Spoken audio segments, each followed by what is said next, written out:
ஆண்டவராகிய இயேசு கிறிஸ்துவின் இனிய நாமத்தினால் உங்களை வாழ்த்துகிறேன்.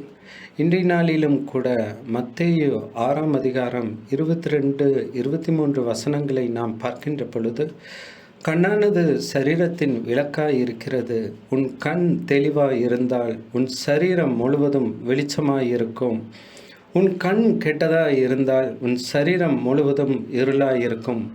இப்படி உன்னிலுள்ள வெளிச்சம் இருளாய் இருந்தால் அவ்விருள் எவ்வளவு அதிகமாக இருக்கும் என்று எழுதப்பட்டிருக்கிறது. அதே வசனத்தை லூக்கா 11ஆம் அதிகாரம் 34, 35 வசனங்களில் நாம் பார்க்க முடியும்.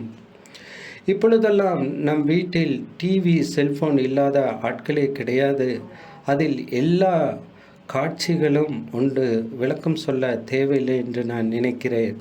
ஆனால் இருளாகிய சாத்தான் நம் சரீரத்தில் நுழைய முயற்சிக்கிறான். இது ஒரு வழியாக அவன் ஏற்படுத்தி வைத்திருக்கிறான் என்பதை நாம் மறந்துவிடக்கூடாது. கர்த்தர் கொடுத்த வெளிச்சம் இருளாகாதபடி நாம் மிகவும் எச்சரிக்கையாக, ஜாக்கிரதையாக இருக்க வேண்டும்.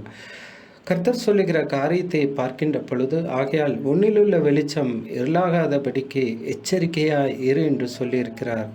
ஆகவே நாம் மிகவும் கவனமாக, எச்சரிக்கையாக இருக்க வேண்டும். நம் சரீரத்தில் இருள் நுழையாதபடி நம்மை நாமே பாதுகாத்து கொள்வோமாக.